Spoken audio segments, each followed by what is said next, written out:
Hey guys, welcome back to another episode of Mech Spotlight. Today we're taking a look at another super heavy mech. This is the Hydra 150 tonner, and this particular variant is the hero variant, the Arctotherium. So we're going to take a look at it. I'll talk to you about what I like and don't like about it, and then we'll get into the gameplay footage. To start off with, let's look at the model. With these mechs, the models are really quite cool. All these super heavy mechs from the YAGDM mod, yet another goddamn mech mod. Um, the models are really well done. I like the models. This one has obviously some kind of the claws similar to the Kodiak, and then you got this. I don't know if it's I guess a bear head right on the front where the cockpit is, but otherwise it's pretty much based on the Marauder 2 chassis. Obviously, just with a lot more kind of armor and some extras thrown on there. Cool model though. I do really like the model. For the paint job, I just went with a standard Franken, black, red, and white. Changed the colors a little bit there from what the standard colors are. But a lot of the with the YAGDM mod, a lot of the paint jobs that are added give you kind of like this gold. Let me reset the colors there. Or a metallic colored paint on a lot of the paint schemes here. So those are cool if you like those. There's some that kind of glow and stuff. Lots of cool paint schemes with this mod that come in here. And yeah, so you can look through those if you like. But anyways, I just stuck with the basic Franken paint scheme. I didn't spend a whole lot of time working on that. Let's talk about the quirks that we have here. So, starting at the top with the Hydra, we have our Distracting quirk. This gives you reduction to incoming damage on armor and structure. Really nice quirk to have for defensive purposes. Then we have the Dual Guns, right arm, left arm quirk here. This mech is designed with the majority of its weapons in both arms. Therefore, this quirk gives you bonus armor and structure on both arms, as well as you get cooldown and range bonuses with your arm weapons. So that's really nice to have as well. Some more defensive quirks here. You got angled armor. Incoming damage to armor on your torso is reduced. Narrow torso, chance to completely avoid incoming fire is 10%. Really nice. Yeah. And then reinforced cockpit, head, armor, and structure both get bonuses. Also nice to have. This is a Rasalhague super heavy. Each of the super heavies that were added into YAGDM come from a specific faction. So this one is the Rasalhague super heavy. This design originates or is predominantly used by the Rasalhague. By the Rasalhague? I think it just should say by Rasalhague. Anyways, who tend to favor lasers. Mechs from this faction have significant improvements to laser duration, heat buildup, and range. Re-engineered lasers and pulse lasers are improved further with higher damage, though this comes at the cost of range. Every other weapon system has slightly less ammo capacity and slower cycle times.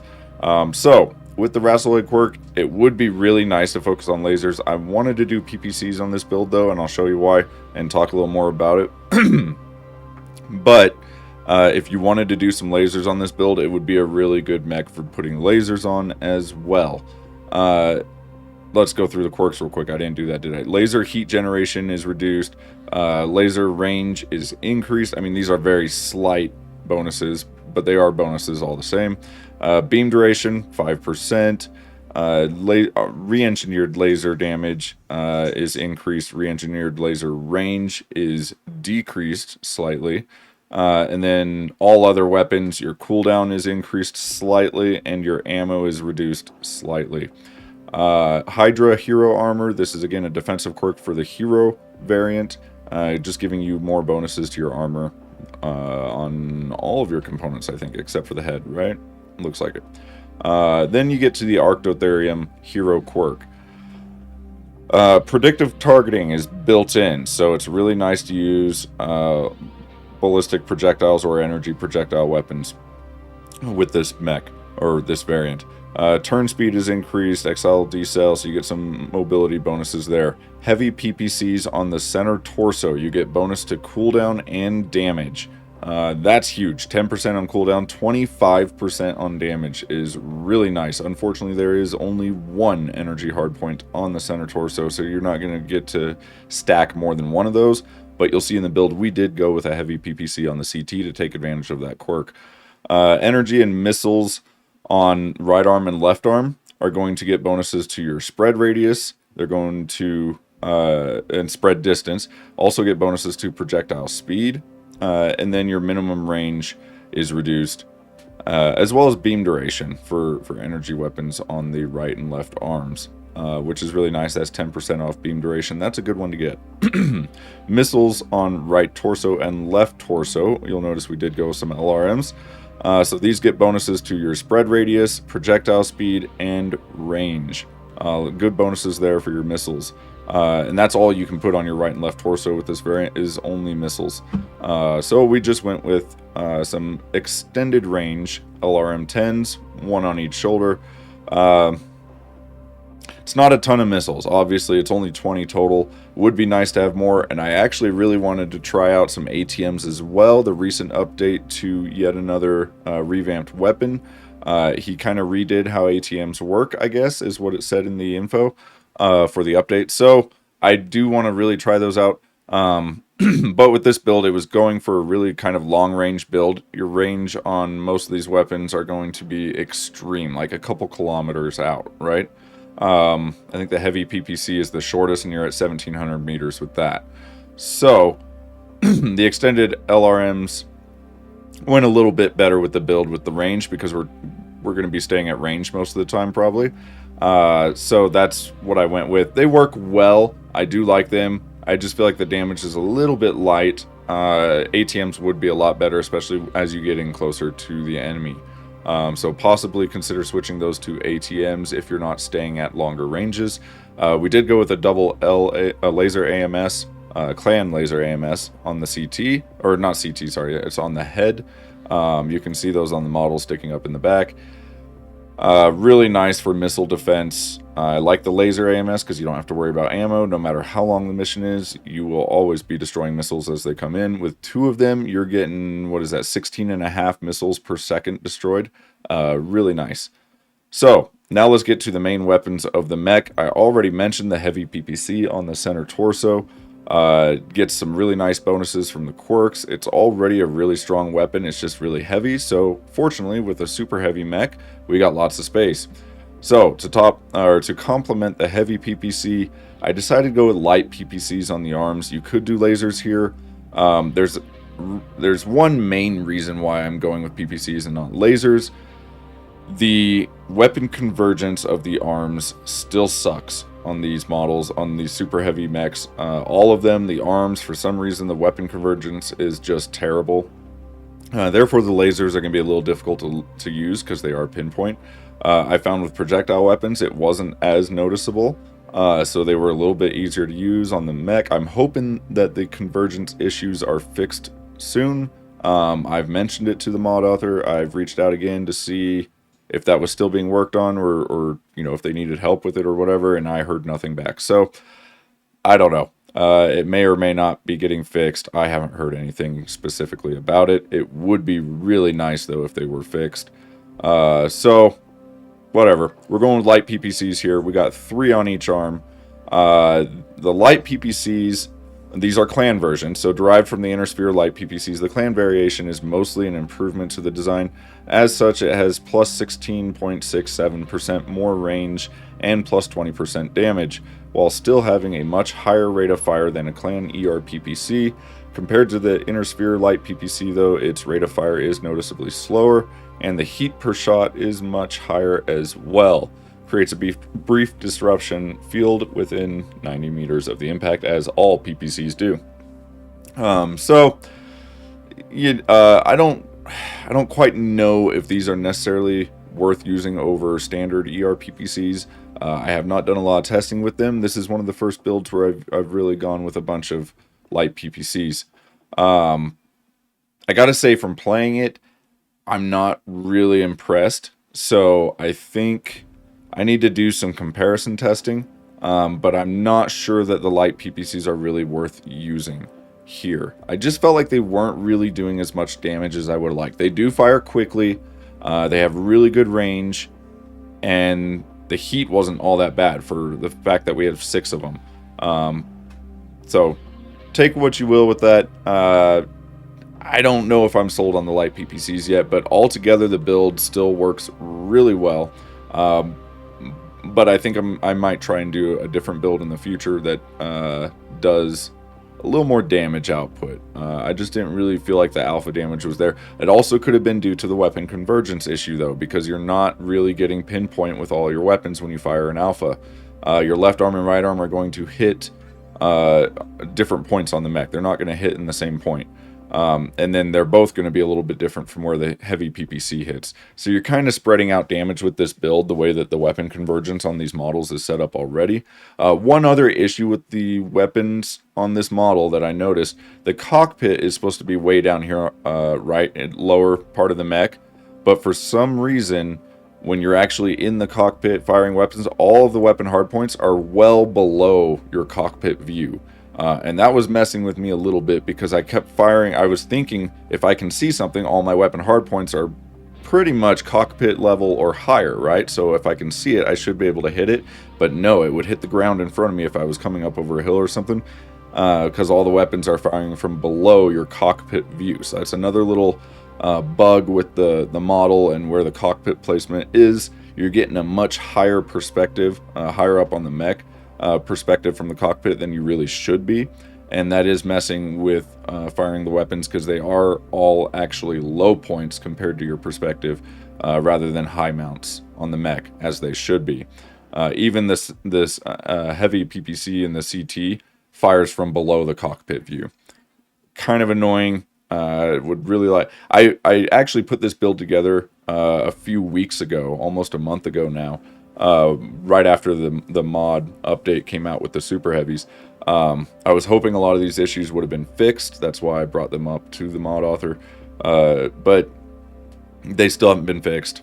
I'm going to go ahead and put the video out there. Let me know if you guys are experiencing the same thing. And hopefully it does get fixed soon, because it is otherwise really fun playing with these super heavy mechs. Anyways, that covers all the weapons for the most part. We got 6 light PPCs, 1 heavy PPC, 2 ELRM-10s, and then the double laser AMS on the head. As far as your internals go, a lot of it is just cooling. With so many PPCs, you're going to be running really, really hot. So you can see we got tons of double heat sinks here. You could go with prototypes. I've done a lot of prototype builds with these super heavies. I wanted to go with just standard double heat sinks and not have to worry about taking the internal damage.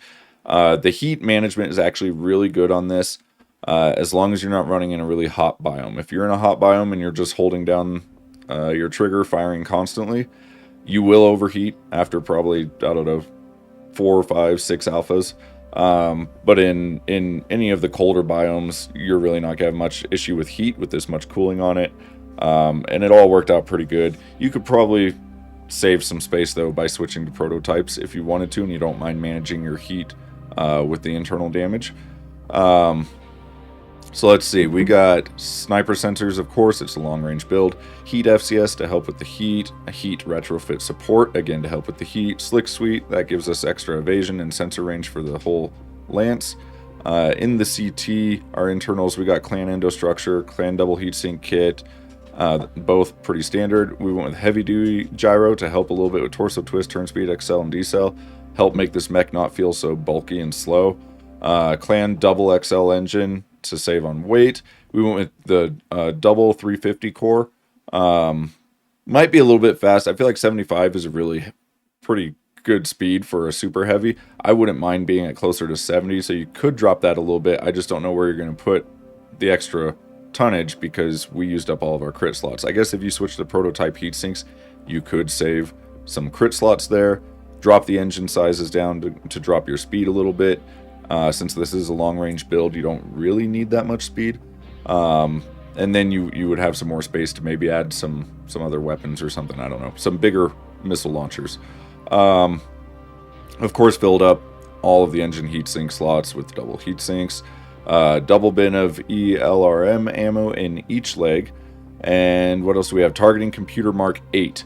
This is I wanted these PPCs to fire as quickly as possible. I was going for really a rapid fire PPC build. So targeting computer Mark 8 helps a lot with that, as well as lots of other bonuses there. We went with exothermic housing on each arm to help with your cooling and your heat. And that is pretty much it. A couple patchworks in there. At the end, I needed a little bit more tonnage. Exchanger Mark II, obviously that's pretty standard for any hot build. The Mark II is the best exchanger you can get. Clan Active Probe and Clan ECM tops out our electronics package. And then the armor is all, I mean, you got 862 armor on this thing. It is a 150-ton super heavy, so it is heavily armored. We got max armor basically everywhere except the legs and the head. I think I went over this before on the previous super heavy that we looked at. 33 plus 7 still equals 40, so even though I did drop some armor from the head, and you could add 7 more if you wanted to, I'm still 40 out of 40 technically. So maxed armor everywhere except for the legs then. Overall, it's a good, solid, long-range PPC build. The purpose of this build was really to test out the light PPCs. Again, not sure if I like them all that much. I almost feel like I'd rather go with some standard PPC, like ER PPCs, or maybe try to go with more of the heavy PPCs or something.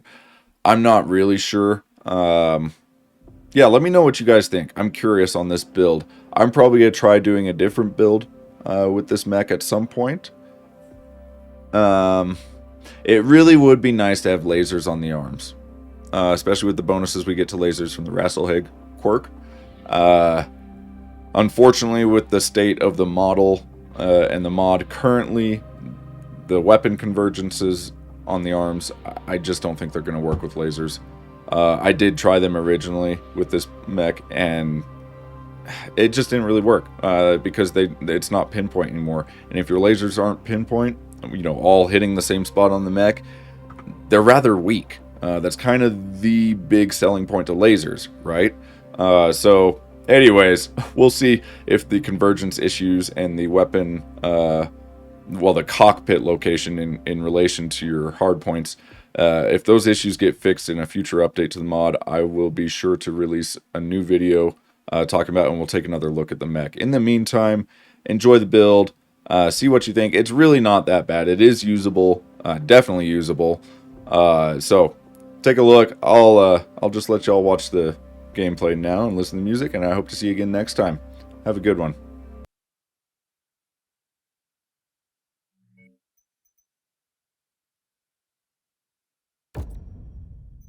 Because of the heavy weather, your visibility will be compromised on this mission, Commander. Stay frosty.